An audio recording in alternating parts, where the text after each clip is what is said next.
राजेंद्र, तुम जिस स्थान पर बैठोगे, जिस स्थान पर तुम उसको पुकारोगे, वो उसी स्थान पर आपको मिलेगा। पीपल के वृक्ष के नीचे बैठकर पुकारा तो पिपलेश्वर का दर्शन, वट वृक्ष के नीचे बैठकर पुकारा तो वटकेश्वर का दर्शन। जिस भूमि पर जहां आप देवादिदेव महादेव को पुकारोगे, वो महादेव आपको उसी स्थान पर मिलेंगे।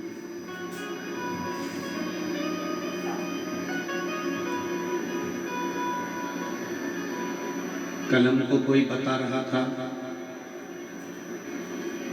पाटिल जी कल कह रहे थे कि ये जो गांव है दूधनाल, केवल 700 लोगों का गांव है। कल किसी ने बताया कि यहाँ की जो दूधनाल गांव की जो संख्या है, कुल टोटल 700 है।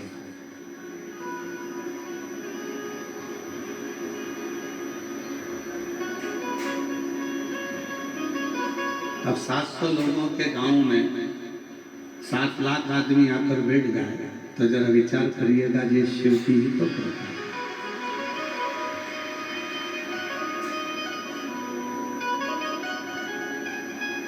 ये शिव की ही तो दाता है। और जब तक वो कृपा नहीं करता, जब तक वो करुणा नहीं करता, तो दुनिया का कोई पत्ता भी नहीं है।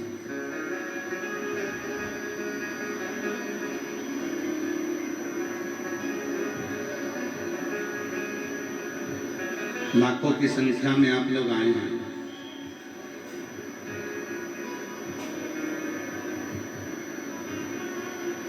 एक विश्वास के साथ में,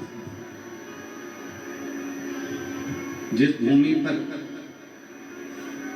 हम जहां बैठकर भगवान को पुकारते हैं, उस स्थान पर मेरा देव अधिदेव महादेव प्रकट होता है। अब कई लोग कहते हैं कि उसको ढूंढने के लिए हमें केदारनाथ जाना पड़ेगा।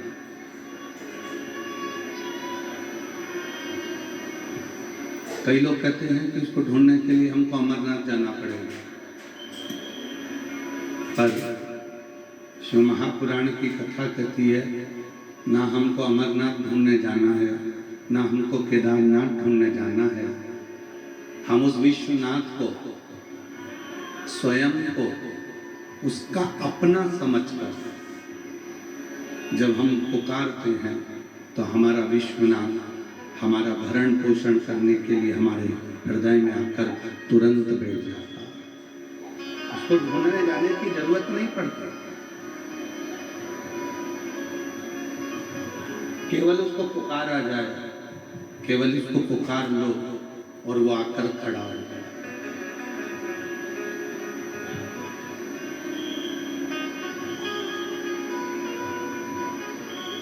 एक संबंध भगवान से बना लो, वो तुम्हारे सामने आकर खड़ा होगा। शिव महापुराण में शिव भक्त के लिए 4 गुण बताए गए।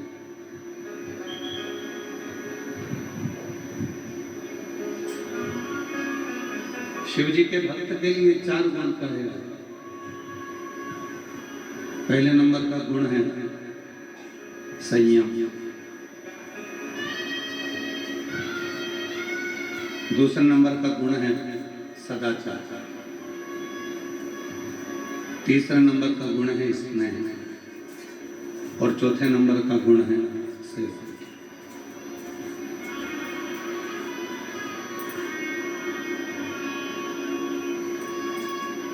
भगवान देवादिदेव महादेव, भगवान शंकर, माता पार्वती जी को जब महाकाल वन में भ्रमण करा रहे थे, महाकाल वन में जब घूम रहे थे, भ्रमण कर रहे थे, तो भगवान महाकाल राजा ने, स्वयं भगवान शिव ने माँ अम्बा जगदम्बा पार्वती जी को महाकाल वन में कहा था, पार्वती, शिव भक्त का सबसे बड़ा गुण होता है उसके भीतर का संयम।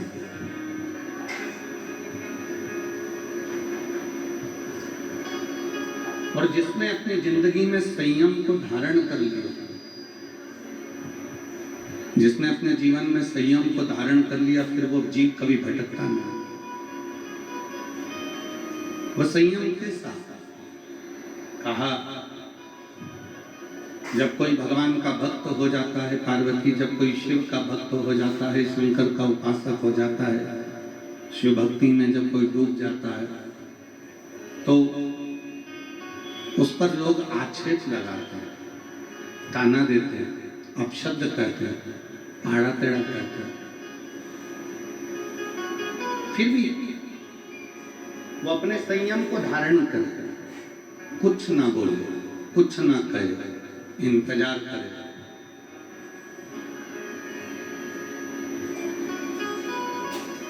बच्चा जब छोटा रहता है ना, उसका कहीं झगड़ा हो जाता है, और छोटे से बच्चे का, छोटे से बेटे का, छोटे से बेटी का जब झगड़ा होता है,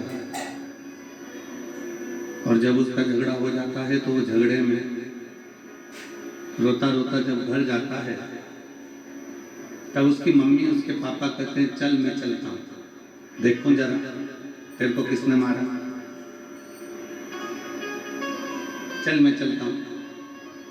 किसकी हिम्मत है?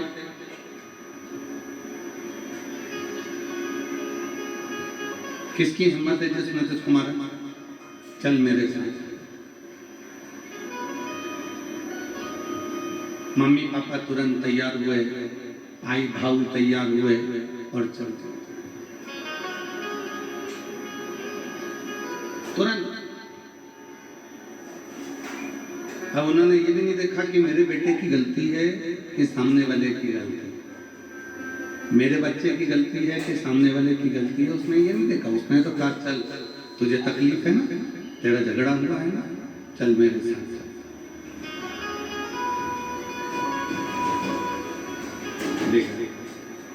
बस मेरा वो घड़दानी, मेरा शिव और माता जगत जननी जगदम्बा अम्बा पार्वती, शिव और शक्ति ऐसे ही। उसने ये नहीं देखा मेरे शंकर भगवान ने कि तुमने पाप कितना करा, मेरे शंकर भगवान ने ये भी नहीं देखा कि तुमने पुण्य कितना करा। मेरे शंकर भगवान ने तो केवल इतना देखा कि इसने मुझे पुकारा, इसने मुझे निवेदन करा, इसने मुझे पुकारा। और जब उसने पुकारा, जब उसने निवेदन किया, जब उसने पुकारा, बस मेरा देव अधिदेव महादेव, मेरा शंकर, मेरा उघड़दानी, मेरा शंभु, मेरा त्रिकालदर्शी, मेरा कैलाशी अविनाशी, मेरा शिव तुरंत उसी समय पर उसका साथ देने के लिए आ गया। संयम, और उस संयम की सबसे जरूरत जो शंकर को भजता है, जो भगवान शंकर का आराधना करता है, जो भगवान शिव की अच्छा चलता चलता तुम लोग वापस उसको गड़बड़ कर देते हो। भगवान शंकर की जो आराधना करता है, साधना करता है, जो भगवान शिव की साधना में डूबा रहता है, उसको सबसे ज्यादा जरूरत होती है संयम की। उसको सबसे ज्यादा जरूरत है संयम।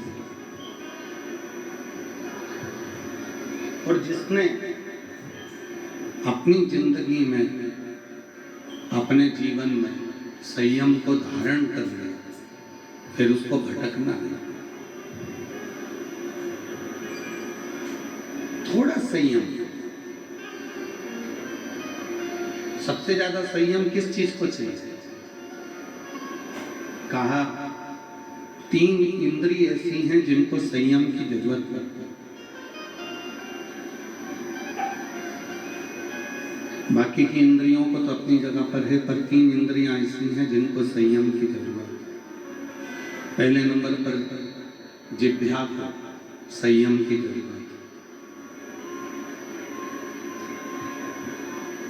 दूसरे नंबर पर अपने नेत्र को संयम की जरूरत है, और तीसरे नंबर पर है अपनी श्रवण शक्ति, अपने कान, श्रवण, इसको संयम की जरूरत है। 3 5 कर्मेंद्री, 5 ज्ञानेंद्री और 1 मन। 11 इंद्रियों में से केवल 3 इंद्रियां ऐसी हैं जिनको संयम की बहुत जरूरत है।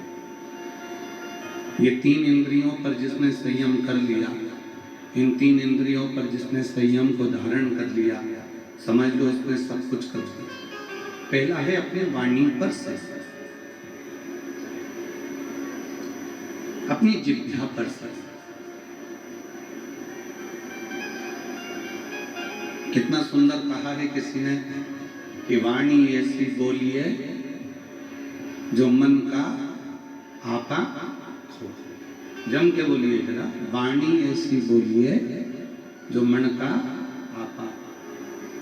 और आज के जमाने में वाणी ऐसी बोली है जो जम के झगड़ा हो। पर उससे मत बोलिए जो तुमसे तगड़ा हो। फिर कभी कभी तुम्हारी वाणी ऐसी जगह बोल जाते हो जहां पर फिर झगड़ा उत्पन्न हो जाता है, लड़ाई हो जाती है, विवाद हो जाता है, तकलीफ उत्पन्न हो जाती है, विवाद उत्पन्न हो जाता है।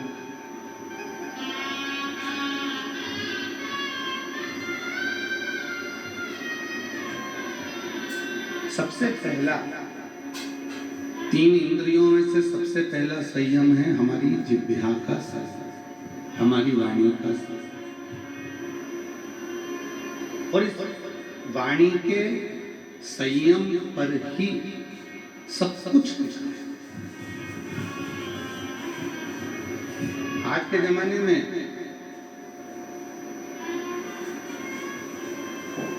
सास बुरी नहीं है, आज के जमाने में बहू भी बुरी नहीं है। ना सास बुरी है, ना बहू बुरी है, ना ससुर बुरा है, ना पति बुरा है, ना पत्नी बुरी है, ना देवर, ना जेठानी, ना जेठ, ना ननद, ना नंदोई, कोई बुरा नहीं है। सबसे ज्यादा बुरी है आपकी जिह्वा, आपकी वाणी।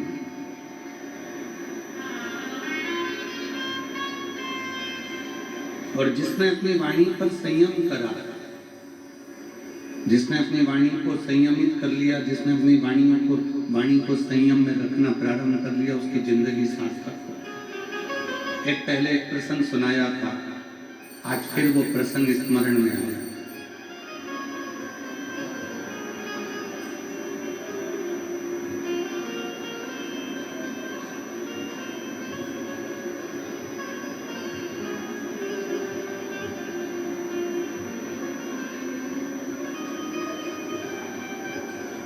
एक नगर में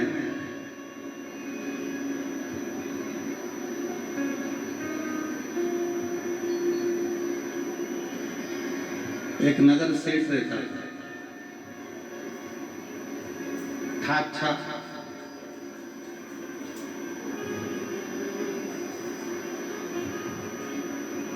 पर उसकी वाणी ठीक नहीं थी, बोलता है कुछ। एक दिन राजा ने उसको बुलाया और राजा ने कहा अपने नगर का सेठ है, अपना फर्ज बनता है कि इसको अपना महल दिखाया। राजा ने नगर सेठ को बुलाया, महल दिखाया। सेठ जी से पूछा, बताओ सेठ जी महल कैसा बना? सेठ जी ने कहा, महाराज महल तो अच्छा बना, पर इसका दरवाजा बड़ा छोटा। तो राजा ने कहा, दरवाजे से होना जाना क्या? सेठ जी बोले, महाराज दरवाजा छोटा है, जब तुम मरोगे तो तुम्हारी अर्थी कैसे निकलेगी? राजा को गुस्सा आ गया और राजा को क्रोध आया और राजा ने कहा, इसको बंद करो, अंदर जेल में ले जाओ, इसको ले जाओ, अंदर बंद करा जाओ। राजा ने उसको कारागार में बंद कर दिया। थोड़ी देर बाद उसकी पत्नी आ गई।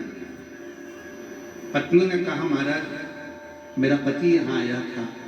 राजा ने कहा, तेरे पति को बोलने के लक्षण नहीं है, उसमें अक्ल नहीं है, हर कुछ बोलता है। तेरा पति ने महल देखा और महल देखकर कहा कि महाराज दरवाजा छोटा, जब राजा मरेगा तो इसकी अर्थी कैसे निकलेगी? इतने में पत्नी बोली, महाराज मेरे पति को बोलने के लक्षण नहीं है, उसको क्या करना है? अर्थी कैसे निकलेगी? पत्नी बोली उसमें तो अक्ल नहीं है महाराज, उसको क्या करना कि अर्थी कैसे निकलेगी? अरे राजा को काट काट के निकाल देंगे। अब तो राजा को और गुस्सा आ गया। राजा ने उसकी पत्नी को भी बंद कर दिया। थोड़ी देर बाद उसका बेटा आ गया। बेटे ने कहा महाराज मेरे माँ बाप आए थे। राजा ने कहा तेरे पिताजी को बोलने के लक्षण और ना ही तेरी माँ को बोलने के लक्षण। तेरे पिताजी ने कहा जब महाराज मरोगे तो तुम्हारी अर्थी कैसे निकलेगी, और तुम्हारी माँ कहती है कि काट काट के निकाल देंगे। इतने में राजा का लड़का बोला महाराज मेरे माँ बाप को बोलना नहीं आता, उनको क्या करना, अर्थी कैसे निकलेगी? अरे राजा को अंदर ही जला देंगे।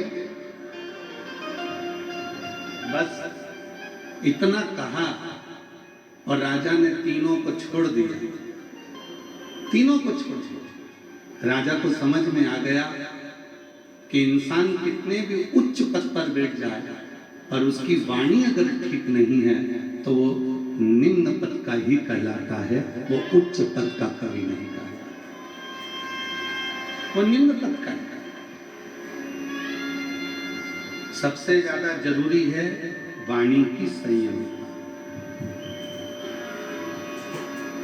सबसे ज्यादा जरूरी है हमारे वाणी की संयम। 3 इंद्रियां ऐसी बताई गई है जिन्होंने अपनी 3 इंद्रियों पर संयम करा, उन्होंने अपनी पूरी जिंदगी पर संयम कर लिया। पहले नंबर पर है अपनी जिह्वा, दूसरे नंबर पर है अपने नेत्र और तीसरे नंबर पर है अपनी श्रवण शक्ति। पहले नंबर पर है अपने जिह्वा, अपनी वाणी पर संयम करना चालू करो। ना सास बुरी है, ना बहू बुरी है, ना ससुर बुरा है, ना सास बुरी है, ना कोई बुरा है। बुरी ये वाणी है जो मुख से निकलती है, अपशब्द करती है, ताना देती है, आराधना करती है। केवल एक ये वाणी ऐसी है जो शब्द का तोल मोल कर जवाब नहीं देती। ये वाणी और ये वाणी जिस दिन हमारे संयम में आ जाएगी, ये वाणी जिस दिन संयम में हो जाएगी उस दिन भगवान को पाना दूर नहीं हो। कितना सुंदर लिखा है इस पुराण में कि दुनिया के लोग भगवान को पाने के लिए दुनिया की लिखी हुई स्तुति को गाना चाहते हैं। प्रत्येक संसार के जितने भी संत हैं, महात्मा हैं, जितने कथाकार हैं, जितने योगी, जितने सन्यासी, जितने तपस्वी, जितने साधक, जितने उपासक, सब आपसे निवेदन करेंगे कि ये वाली स्तुति पढ़ो, ये वाला स्तोत्र पढ़ो, ये वाला पाठ करो, ये वाला पाठ करो। और शिव पुराण क्या कहती है?